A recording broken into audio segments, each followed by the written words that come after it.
വിഷയത്തിന് ഒരു ചെറിയ പ്രയോജനമെങ്കിലും, അതായത് വലിയ പ്രയോജനമൊന്നുമല്ല, പക്ഷെ ഒരു ചെറിയ പ്രയോജനം, ഒരു പക്ഷേ ഒരു വലിയ പ്ലാറ്റ്ഫോമിൻ്റെ ഭാഗത്തു നിന്ന് ഡിസ്നി ഹോട്ട്സ്റ്റാർ പോലത്തെ ഒരു പ്ലാറ്റ്ഫോം, ഏഷ്യാനെറ്റ് പോലത്തെ ഒരു പ്ലാറ്റ്ഫോമിൻ്റെ ഭാഗത്തേക്ക് നമ്മൾ പറഞ്ഞ വിഷയങ്ങൾ, ആ വിഷയത്തിനകത്ത് എനിക്ക് ഒരു ചെറിയ ഒരു സന്തോഷം ഞാൻ നിങ്ങളോട് പങ്കുവയ്ക്കാൻ ആഗ്രഹിക്കുകയാണ്. ഡിസ്നി ഹോട്ട്സ്റ്റാറിൻ്റെ തലപ്പത്ത് നിന്ന് തന്നെ ഇതിൻ്റെ കാര്യങ്ങൾ ചർച്ചയായിട്ടുണ്ട്.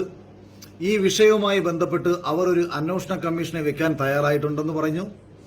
അതുകൊണ്ട് തന്നെ ഇന്റേണലായിട്ട് ഈ വിഷയത്തിന്, കാരണം ഇന്റേണലായിട്ട് തന്നെ അവർക്കറിയാം ഇത്തരം വിഷയങ്ങളിൽ ഇന്റേണലായിട്ട് കുറെ നെഗറ്റീവ്സുകൾ അവർക്ക് വന്നിട്ടുണ്ട്, അല്ല പരാതികൾ അവർക്ക് വന്നിട്ടുണ്ട് എന്ന് അവർ പറയുകയും അതുമായി ബന്ധപ്പെട്ട് ഒരു അന്വേഷണം വെക്കാൻ തയ്യാറാവുകയും ഈ ആരോപണ വിധേയരായിട്ടുള്ള ആൾക്കാർക്കെതിരെ ഒരു അന്വേഷണം ചാനലിന്റെ ഭാഗത്തു നിന്ന് ഉണ്ടാകും എന്നൊരറിയിപ്പ് എനിക്ക് ലഭിച്ചിട്ടുണ്ട്. ഞാൻ നിങ്ങളോട് വളരെ സന്തോഷത്തോടു കൂടിയും അഭിമാനത്തോടെയും പങ്കുവെക്കുകയാണ്. കാരണം ഇത്തരം കോർപ്പറേറ്റ് സ്ഥാപനങ്ങൾക്കിടയിൽ പൊതുവെ ഒരു സാധാരണക്കാരൻ ഒരു വിഷയം ഉന്നയിച്ചാൽ അത് ഒരിക്കലും ഉണ്ടാവേണ്ടതല്ല. അതിനൊരു പ്രധാന കാരണമെന്ന് പറയുന്നത് പ്രിയപ്പെട്ട സുഹൃത്തുക്കളെ, നിങ്ങൾ എനിക്ക് നൽകിയ പിന്തുണയാണ്. ആ പിന്തുണയ്ക്കുള്ള സ്നേഹവും നന്ദിയും ഞാൻ ഈ വിഷയത്തിൽ അറിയിക്കുന്നു. ഇനി നമ്മൾ ഈ വിഷയത്തിൽ മുന്നോട്ട് പോകേണ്ട ഒരു സാഹചര്യത്തിൽ, അതായത് നാളത്തെ ദിവസം, അല്ലെങ്കിൽ നാളെയാണോ ശനിയാഴ്ചത്തെ ദിവസത്തെ എപ്പിസോഡിൽ ഞാൻ അറിഞ്ഞൊരു കാര്യമാണ്, സിബിനെ നെഗറ്റീവാക്കി ചിത്രീകരിക്കാൻ വേണ്ടി ഒരു ശ്രമം ഇപ്പോൾ നടക്കുന്നുണ്ട്. അതായത് സിബിൻ പുറത്തു പോയത് കഴിഞ്ഞ സീസണിൽ ഹനാനൊക്കെ പോയതുപോലെ തന്നെ മാനസിക പ്രശ്നം കൊണ്ടാണെന്ന് വരുത്തി തീർക്കാൻ അവരുടെ ഭാഗത്ത് നിന്നൊരു ശ്രമം നടക്കുന്നുണ്ട്. കാര്യം സിബിനെ അവർ വിളിച്ച് പ്രഷർ ചെയ്ത് ഏത് വിധേനയും ലാലേട്ടന്റെ മുന്നിൽ കൊണ്ടുവന്ന് ഇങ്ങനൊന്നും നടന്നിട്ടില്ല എന്ന് വരുത്തി തീർക്കാൻ ഒരു ശ്രമം നടന്നു. സിബിൻ അത് നിരസിച്ചു. അഭിമാനപൂർവ്വം തന്നെ അവൻ നിന്നു. അക്കാര്യത്തിൽ അവന്റെ അച്ഛന് ബൈപ്പാസ് സർജറിയുമായി ബന്ധപ്പെട്ടിട്ടുള്ള തിരക്ക് കാരണം പല വിഷയം അതായത് അവനൊരു കുടുംബസ്നേഹമുണ്ടല്ലോ, ഈ ഫാമിലിയോടുള്ള ഒരു സ്നേഹം കാരണം ഇങ്ങനൊരു സാഹചര്യത്തിൽ കൂടുതൽ വിഷയങ്ങൾ ഉണ്ടാക്കി അവന്റെ അച്ഛനെയും അമ്മയും ബുദ്ധിമുട്ടിക്കണ്ട എന്ന് പറഞ്ഞിട്ടാണ് സിബിൻ ഈ വിഷയവുമായി ബന്ധപ്പെട്ട് മുന്നോട്ട് വരാഞ്ഞത്. അപ്പൊ ഈ ഒരു കാര്യം ഞാൻ സ്നേഹത്തോടെ, ഇതിനെല്ലാം പ്രേക്ഷകരുടെ ഒരു വലിയ പിന്തുണയാണ്.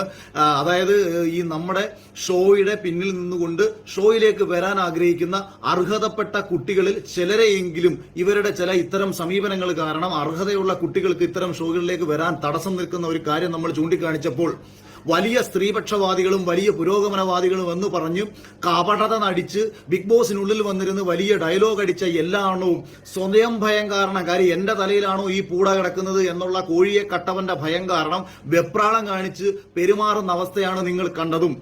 രണ്ടാമത്തെ പ്രധാനപ്പെട്ട കാര്യം നിങ്ങൾ ആലോചിക്കണം, രണ്ട് പെൺകുട്ടികൾ വളരെ പരസ്യമായി സധൈര്യത്തോടു കൂടി വന്ന് തങ്ങൾക്ക് നേരിടേണ്ടി വന്ന അനുഭവങ്ങൾ പരസ്യമായി പറയാൻ കഴിഞ്ഞു എന്നതും അവരോടുള്ള സ്നേഹവും നന്ദിയും ഞാൻ ഈ ഒരു അവസരത്തിൽ അറിയിക്കുകയാണ്. അല്ലാതെ തന്നെ എന്നോടും എന്റെ സുഹൃത്തുക്കളോടും, എനിക്ക് വേണ്ടപ്പെട്ട എന്റെ സുഹൃത്തുക്കളോടും പേഴ്സണലി മെസ്സേജ് അയച്ചും ചേട്ടൻ പറഞ്ഞത് സത്യമാണ്, ഞാനും അനുഭവസ്ഥയാണ് എന്ന് പറഞ്ഞ് എന്റെ അടുത്തേക്ക് വരികയും എന്റെ സുഹൃത്തുക്കൾക്ക് മെസ്സേജ് അയച്ച് അഖിലേട്ടനോടൊരു നന്ദി പറയൂ എന്ന് പറഞ്ഞ് അയച്ച പ്രിയപ്പെട്ട സുഹൃത്തുക്കളെ, നിങ്ങൾക്കെല്ലാവർക്കും 1000 സ്നേഹം ഞാൻ ഈ ഒരു അവസരത്തിൽ അറിയിക്കുകയാണ്. നാളെയിൽ നമുക്ക് ഇതിനെതിരെ ഒരു അന്വേഷണം നടക്കുന്ന സാഹചര്യത്തിൽ ചാനലിനുള്ളിൽ ഈ ആരോപണം നേരിടേണ്ടി വരുന്ന ആൾക്കാർക്കെതിരെ ഒരു വിഷയം വരികയും അവർ ഇങ്ങനെ നമ്മൾ അവിടെ ചെന്നത് പറയണമെന്ന് പറഞ്ഞാൽ സധൈര്യം നിങ്ങൾ പോയി പറയണമെന്നും ഞാൻ ഈ ഒരു അവസരത്തിൽ പറയുന്നു. ഈ വിഷയം നിങ്ങൾ ആലോചിക്കണം.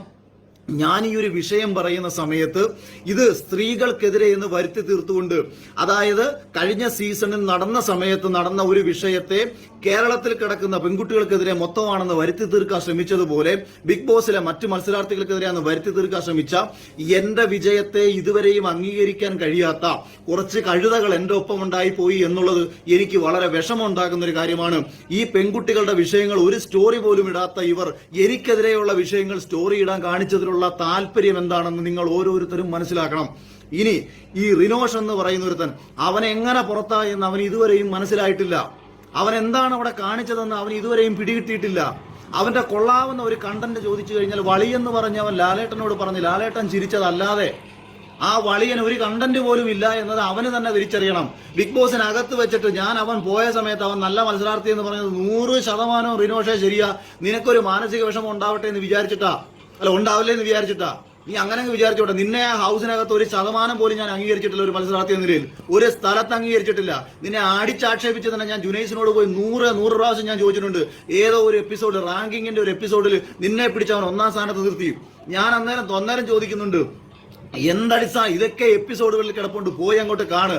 അതിനകത്ത് വെച്ച് തന്നെ അടിച്ചാക്ഷേപിച്ച് നിന്നെ അവിടെ അടുത്ത് തട്ടിക്കളഞ്ഞ എനിക്ക് നീ ആരാ? പക്ഷേ എന്റെ പ്രധാനപ്പെട്ട ചോദ്യം, നിങ്ങൾ മനസ്സിലാക്കണം, പ്രേക്ഷകനായ ഓരോരുത്തരും മനസ്സിലാക്കണം. എവന്റെ വാലെ കെട്ടി ഏതെങ്കിലും കഴുതകൾ ഇവന്റെ കൂടെ നടക്കുന്നുണ്ടെങ്കിൽ ആ കഴുതകൾക്കും അറിയാൻ വേണ്ടിയിട്ട് ഞാൻ പറയുകയാണ്, ഞാൻ എവനെതിരെ എന്തെങ്കിലും പറഞ്ഞോ?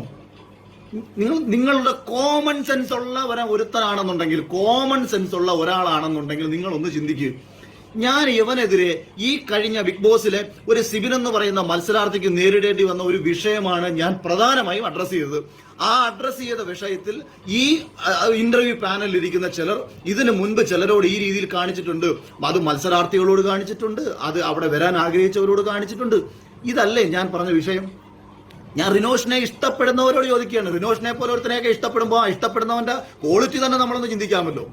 അപ്പൊ നമുക്ക് ഊഹിക്കാം. ഇപ്പൊ ഈ ഭക്ഷണം കഴിക്കുമ്പോൾ നമ്മൾ ഭക്ഷണം കഴിക്കും. പന്നികൾക്ക് ഇഷ്ടം മലമാണ്. ശ്രദ്ധിച്ചിട്ടില്ലേ നിങ്ങൾ? പന്നികൾക്ക് ഭയങ്കര ഇഷ്ടമാണ് മലം. നമ്മുടെ അടുത്ത് കളയുന്നൊരു സാധനമാണ്. അപ്പൊ പന്നികളെ കുറ്റം പറയാൻ പറ്റൂ? അങ്ങനെ ഓരോരുത്തർക്കും ഓരോരോ ഇഷ്ടങ്ങളുണ്ട്. അതുകൊണ്ട് തന്നെ ഇവരെ ഇഷ്ടപ്പെടുന്നതിൽ ഒരു കുഴപ്പമില്ല. പക്ഷെ ആ ഇഷ്ടപ്പെടുന്നവന് ഒരല്പം തലച്ചോറുണ്ടെന്നുണ്ടെങ്കിൽ അവനൊന്ന് ചിന്തിക്കുക, എന്തിനായിരിക്കും എന്നാലും അഖിലേട്ടനെതിരെ അല്ലെങ്കിൽ അഖിലിനെതിരെ ഈ റിനോഷ് ഇപ്പോൾ ഈ വീഡിയോ ഇടേണ്ട കാര്യം എന്തായിരിക്കും? ഒരല്പം കോമൺ സെൻസിൽ ഒന്ന് ചിന്തിക്കുക, എന്തായിരിക്കും? നിങ്ങളൊന്ന് ചിന്തിക്കുക. അപ്പൊ ഞാൻ റിനോഷിനെ ഒരു സ്ഥലത്ത് മോശക്കാരനാക്കി പറഞ്ഞിട്ടില്ല. ഒരാളെയും ഞാൻ എന്റെ ബിഗ് ബോസ് ഹൗസിലുള്ള ഒരാളെയും ഞാൻ മോശക്കാരാക്കി സംസാരിച്ചിട്ടില്ല. അപ്പൊ നമ്മൾക്കെതിരെ ഇങ്ങനൊരു വീഡിയോ ഒരുവൻ ഇടണമെങ്കിൽ അവനെ ആ ഇടാൻ പ്രേരിപ്പിച്ച ഘടകം എന്താണെന്ന് ചിന്തിക്കാനുള്ള സാമാന്യ ബോധം നിങ്ങൾക്കുണ്ടാവണ്ടേ? അതിനൊരൊറ്റ ഘടകമേ ഉള്ളൂ, ഒളിച്ചും പാത്തും ഇവർക്കിടയിൽ നടക്കുന്ന ഡിസ്കഷൻ. ആരൊക്കെയാണോ ഈ വിഷയത്തിൽ പൊള്ളി, ആരൊക്കെയാണോ ഇവന് പോയി സപ്പോർട്ട് ചെയ്തേക്കുന്ന ബിഗ് ബോസിലെ 2 മത്സരാർത്ഥികളില്ലേ, ആ മത്സരാർത്ഥികൾ ഇന്ന് എന്നെ കുറച്ചു മുമ്പ് വിഷ്ണു വിളിച്ചിട്ടുണ്ടായിരുന്നു. വിഷ്ണു വിളിച്ച സമയത്ത് വിഷ്ണു പറഞ്ഞത്, ഞാൻ എന്നെ സപ്പോർട്ട് ചെയ്ത് ഒരു സ്റ്റോറി ഇട്ടപ്പോഴത്തേക്ക് എന്നെ തിരുവനന്തപുരത്തുനിന്ന് ഒരാൾ വിളിച്ചിട്ട് വിഷ്ണുവിനെ തെരുവിളിക്കുക, എന്നെ എന്തിനാ സപ്പോർട്ട് ചെയ്തെന്ന് ചോദിച്ചിട്ട് നമ്മുടെ സെറീന എനിക്ക് കമന്റ് ഇട്ടെന്ന് പറഞ്ഞ് സെറീനെ വിളിച്ച് തെരുവിളിക്കുക.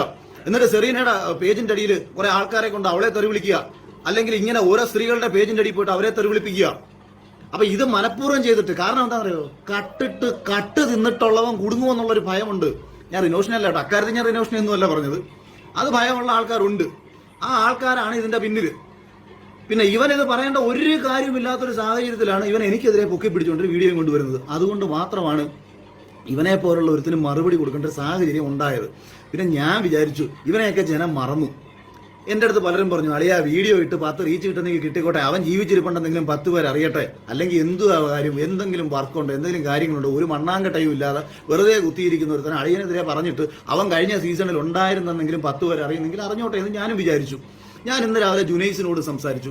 ഞാൻ ജുനൈസിനോട് പറഞ്ഞു, ജുനൈസെ, കഴിഞ്ഞ സീസണിൽ നിന്നെ ശിഖണ്ഡിയാക്കി വെച്ച് ഈ റിനോഷ് അവിടെ നിന്ന് കളിക്കുമായിരുന്നു. കാരണം ഈ റിനോഷിനോട് എന്നോട് മുഖത്ത് നോക്കി വന്ന് സംസാരിക്കാൻ പേടിയാണ്. അവൻ എന്നോടൊരു കാര്യങ്ങൾ മുഖത്ത് നോക്കി വന്ന് സംസാരിക്കത്തില്ല. പകരം എന്ത് ചെയ്യും, ഈ ജുനൈസിനെ എരികേറ്റി വിടും. ജുനൈസ് എരികേറി വന്നിട്ട് നേരെ വരും എൻ്റെ അടുത്തേക്ക്. എന്നിട്ട് ഈ ജുനൈസ് ഈ റിനോഷിന് പറയാനുള്ള കാര്യങ്ങൾ മൊത്തം എനിക്കെതിരെ പറയും. അങ്ങനെ ഞാനൊരിക്കൽ ജുനൈസിനോട് ചോദിച്ചു, നീ എന്തിനാടാ വല്ലവരെയും മുന്നിൽ പോയി ശിഖണ്ഡിയാവുന്നത്? നിന്നെ മുൻനിർത്തിയാണ് ഇവർ കളിക്കുന്നത് എന്ന് പറഞ്ഞു. അതിനുശേഷം ഇപ്പം നടന്നുകൊണ്ടിരിക്കുന്ന പണി എന്ന് പറഞ്ഞാൽ റിനോഷിനെ ശിഖണ്ഡിയാക്കിയിട്ട് ഇതിന്റെ പിന്നിൽ നിന്ന് മറ്റു ചിലർ കളിക്കുക. റിനോഷെ, നീ എന്തിനാടാ ശിഖണ്ഡിയാവാൻ പോകുന്നത്? ഞാൻ നിന്നോട് പറഞ്ഞോ? ഞാൻ നിന്റെ തലച്ചോറുണ്ടെന്നുണ്ടെങ്കിൽ നീ വീണ്ടും ഒന്ന് ചിന്തിക്കുക. നീ എന്തിനാണ് ഇതിന് ഈ പണിക്ക് വന്നത്? നീ ആരെ ന്യായീകരിക്കാനാണ് ഈ പണിക്ക്? ഇപ്പൊ നടന്നുകൊണ്ടിരിക്കുന്ന പണി എന്ന് പറഞ്ഞാൽ റിനോഷിനെ ശിഖണ്ഡിയാക്കിയിട്ട് ഇതിന്റെ പിന്നിൽ നിന്ന് മറ്റു ചിലർ കളിക്കുക. റിനോഷെ, നീ എന്തിനാണ് ശിഖണ്ഡിയാവാൻ പോകുന്നത്? ഞാൻ നിന്നോട് പറഞ്ഞോ? നിന്റെ തലച്ചോറുണ്ടെന്നുണ്ടെങ്കിൽ നീ വീണ്ടും ഒന്ന് ചിന്തിക്കുക. നീ എന്തിനാണ് ഇതിന് ഈ പണിക്ക് വന്നത്? നീ ആരെ ന്യായീകരിക്കാനാണ് ഈ പണിക്ക് വന്നത്? നീ അടിസ്ഥാനപരമായിട്ട് നീ ഇവിടെ പെൺകുട്ടികൾ 2 പേര് ഇത്രയും ഗൗരവകരമായ ഒരു വിഷയം ഉന്നയിച്ചു, നീ അവരെ സപ്പോർട്ട് ചെയ്തൊരു സ്റ്റോറി ഇട്ടോ? നീ ഒന്ന് സ്വയം ചിന്തിക്കുക. നീ ഈ പ്രേക്ഷകരെ മൊത്തം കോമാളിയാക്കി, ഈ ബിഗ് ബോസിന്റെ പ്രേക്ഷകരെ മൊത്തം നീ കോമാളിയാക്കി മാറ്റിയതല്ലേ? ഇത്രയും ഗൗരവകരമായ വിഷയം പ്രേക്ഷകർ ഉന്നയിച്ച വിഷയമല്ലേ? ഞാനാണോ ഈ വിഷയം ഉന്നയിച്ചത്?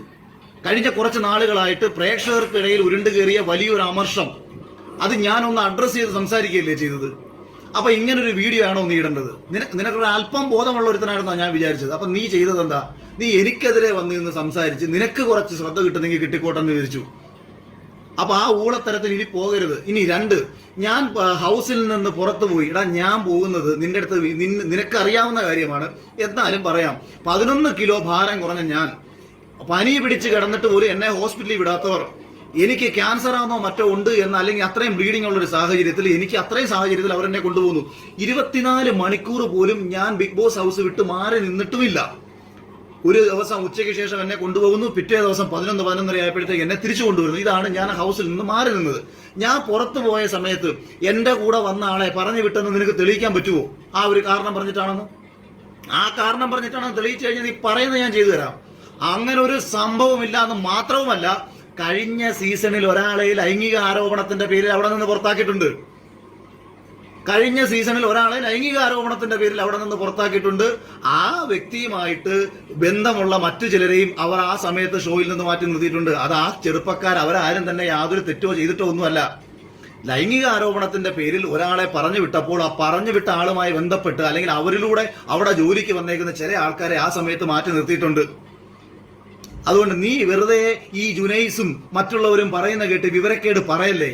ഞാൻ ആരോപണം ഉന്നയിച്ച വ്യക്തിയും ജുനൈസും തമ്മിൽ ഒരു ഫ്ലാറ്റ് അപ്പാർട്ട്മെന്റിൽ ബിഗ് ബോസിൽ വരുന്നതിന് മുന്നേ താമസിക്കുന്ന ആളാണോ? നീ പറ, ആണോ അല്ലയോ? ആണോ? ആണ്. ഞാൻ ആർക്കെതിരെയാണോ ആരോപണം ഉന്നയിച്ചത് അയാളും ജുനൈസും ഒരു ഫ്ലാറ്റ് അപ്പാർട്ട്മെന്റിൽ താമസിക്കുന്ന ആളായിരുന്നു. അവര് തമ്മിൽ നല്ല ആത്മബന്ധം ഉണ്ടായിരുന്നു.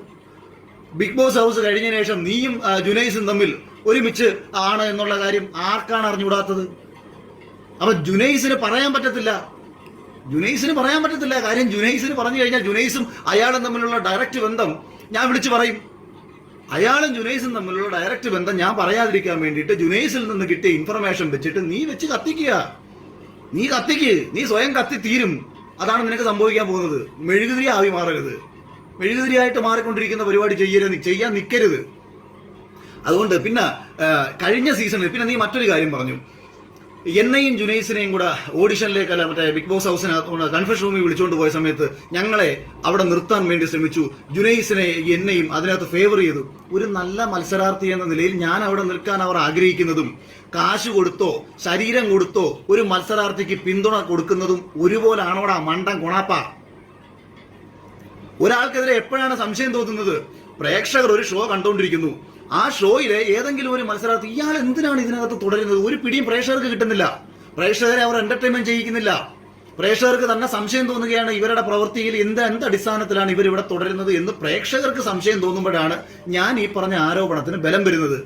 അല്ലാതെ പ്രേക്ഷകർ 30 ദിവസം കഴിഞ്ഞപ്പോൾ തന്നെ ഏറ്റവും കൂടുതൽ വോട്ട് കൊടുക്കുകയും 50 ദിവസം മുതൽ തന്നെ കേരളത്തിൽ അഖിൽമാരാർ വിജയിക്കുമെന്ന് ക്യാമ്പയിൻ നടക്കുകയും സകല പോളുകളിലും 70 മുതൽ 80% വരെ വോട്ടുകൾ കിട്ടുകയും ചെയ്ത ഞാൻ പുറത്തു പോയാൽ എനിക്ക് പുറത്ത് സപ്പോർട്ട് ഉണ്ടെന്ന് അറിഞ്ഞെന്ന് വെച്ചോ.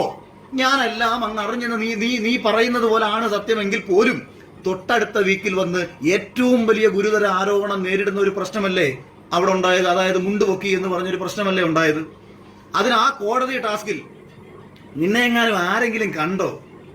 കോടതി ടാസ്കിൽ ഞാൻ ഒറ്റയ്ക്ക് നിന്ന് പെർഫോം ചെയ്തത് ബിഗ് ബോസിലെ എൻ്റയർ സീസണിലെ ഏറ്റവും മികച്ച എപ്പിസോഡാണെന്ന് ഞാനല്ലല്ലോ, പ്രേക്ഷകരല്ലേ പറഞ്ഞത്. ഞാൻ എൻ്റെതായ രീതിയിലല്ലല്ലോ പറഞ്ഞത്. പ്രേക്ഷകരുടെ അഭിപ്രായമേ ഞാൻ ഇവിടെ പറയുന്നുള്ളൂ. ഞാൻ ആ ടാസ്കിൽ ഞാൻ നന്നായി പെർഫോം ചെയ്തു എന്നുള്ളത് കൊണ്ടാണ് ആ എപ്പിസോഡിൽ അവർക്ക് എന്നെ ഇഷ്ടപ്പെട്ടത്. ഞാൻ ആ എപ്പിസോഡിൽ പഴം വിഴുങ്ങി നിന്നെ പോലെ ഇരുന്നിരുന്നുണ്ടെങ്കിൽ ഇവർക്ക് എന്നെ ഇഷ്ടപ്പെടത്തില്ല. അത് കഴിഞ്ഞ് 70 ദിവസം അതിന് തൊട്ടു മുൻപാണ് ശോഭയ്ക്കെതിരെ ഞാൻ ഗുരുതര ആരോപണം ഉന്നയിച്ചെന്ന് പറഞ്ഞ് പുറത്തെനിക്കെതിരെ വനിതാ കമ്മീഷൻ കേസെടുത്തിട്ടുണ്ട് എന്ന് പോലും പറഞ്ഞുകൊണ്ട് എനിക്കെതിരെ ബിഗ് കൺഫെഷൻ റൂമിലേക്ക് ഒരു കാര്യം പറയുന്നത്. അപ്പോഴും ഞാൻ ഇറങ്ങിപ്പോണമെന്ന് തന്നെയല്ലേ ഞാനും പറഞ്ഞത്. ഞാൻ പിടിച്ചു നിൽക്കണമെന്ന് പറഞ്ഞു. ഞാൻ പോയി ഷിജു ചേട്ടനോട് പറയുന്നുണ്ട്, ഷിജു ചേട്ടാ ഈ ഒരു വിഷയത്തിൽ അവരെന്നെ ചിലപ്പോൾ പുറത്താക്കാൻ സാധ്യതയുണ്ട്, ഞാൻ ഇറങ്ങിപ്പോകാൻ ഞാൻ ആഗ്രഹിക്കുന്നു എന്ന് തന്നെയാണ് ഞാൻ ഷിജുണ്ട്. എന്നിട്ട് ഷിജുവിനെ പറയുന്നുണ്ട്, നിങ്ങൾക്ക് കപ്പടിപ്പിച്ചു തരാം, ഞാൻ കപ്പടിപ്പിച്ചു തരാം എന്നൊക്കെ ഞാൻ പറഞ്ഞിട്ടാണ് അകത്ത് ഞാൻ നിൽക്കുന്നത്. ഇനി അതിനുശേഷം വരുന്ന ടാസ്ക് നമുക്ക് എടുക്കാം. ടിക്കറ്റ് ടു ഫിനാലെ ടാസ്കിൽ തന്നെ ഒരുവിധം സ്പോർട്സ്മാൻ സ്പിരിറ്റുള്ള ഒരുത്തൻ കളിക്കുന്ന ടാസ്കുകളും അതിനകത്തില്ലായിരുന്നു എന്ന് കണ്ട എല്ലാ പ്രേക്ഷകർക്കും അറിയാം. കുതിരപ്പുറത്തിരുന്ന് ഉന്താനും കാറി കയറി കുത്തിയിരിക്കാനും വടം പിടിച്ചോണ്ടിരിക്കാനും 5ാം ക്ലാസ്സിലെ കുട്ടിക്ക് പറ്റും. അതാണോടാ പ്രേക്ഷകർ കാണാൻ ആഗ്രഹിച്ചിരിക്കുന്ന ഒരു ടാസ്ക്? ഞാൻ ആ ടാസ്ക് കളിക്കുന്നില്ലെന്ന് ആദ്യമേ തീരുമാനമെടുത്തതാ. അഭിമാനത്തോടെ ഗോയിന്റെ അടി പോയി മുങ്ങി തപ്പി എടുത്തിട്ട് വിടുന്ന ഒരു ടാസ്ക് 27 സെക്കൻഡ് കൊണ്ട് ഞാൻ വിജയിച്ചു വന്നത് പ്രേക്ഷകർക്ക് ഇഷ്ടപ്പെട്ടോ ഇഷ്ടപ്പെടാതിരിക്കുവോ?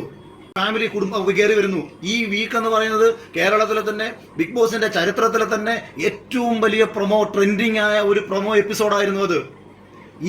ഇങ്ങനെ നിരവധി കാരണങ്ങളാൽ ആൾക്കാരുടെ ഇഷ്ടങ്ങൾ കിട്ടി വിജയിച്ചു വന്ന ഒരു മത്സരാർത്ഥി അല്ലായിരുന്നോ ഞാൻ? അപ്പൊ ഇതൊന്നും മനസ്സിലാക്കാൻ ബോധമില്ലാതെ മണകുണ അടിച്ചുകൊണ്ടിരിക്കുന്ന നിന്റെ അടുത്ത് ഇനി ഞാൻ ഒരു മറുപടിയും പറയാൻ വരുന്നില്ല. നീ ഇനി എനിക്കെതിരെ ഇനി എന്ത് പറഞ്ഞെന്ന് പറഞ്ഞാലും ഞാൻ ഒരു മണ്ണാങ്കട്ടെ നിനക്കെതിരെ ഇനി പറയുന്നില്ല. ഒന്നാമത് എൻ്റെ അടുത്ത് ഇന്നലെ തൊട്ട് എൻ്റെ സുഹൃത്തുക്കൾ പറയുന്നുണ്ട്, ആ മണകുണാഞ്ചൻ അവിടെ നിന്ന് എന്തെങ്കിലും പറയട്ടെ, അവനെ ഒരു മനുഷ്യൻ അറിയത്തില്ല, അവനെ ജനം അറിയത്തില്ല, അളിയനായിട്ട് എന്തിനാണ് അവന് ഈ റീച്ച് ഉണ്ടാക്കി കൊടുക്കുന്നത്? പിന്നെ ഞാൻ ഈ സന്തോഷം എനിക്ക് നിന്നിലൂടെയൊക്കെ ആണെന്നുണ്ടെങ്കിലും നിന്റെയൊക്കെ സ്വഭാവം ഉള്ളിൽ കിടക്കുന്ന വിഷം എന്തായാലും പുറത്ത്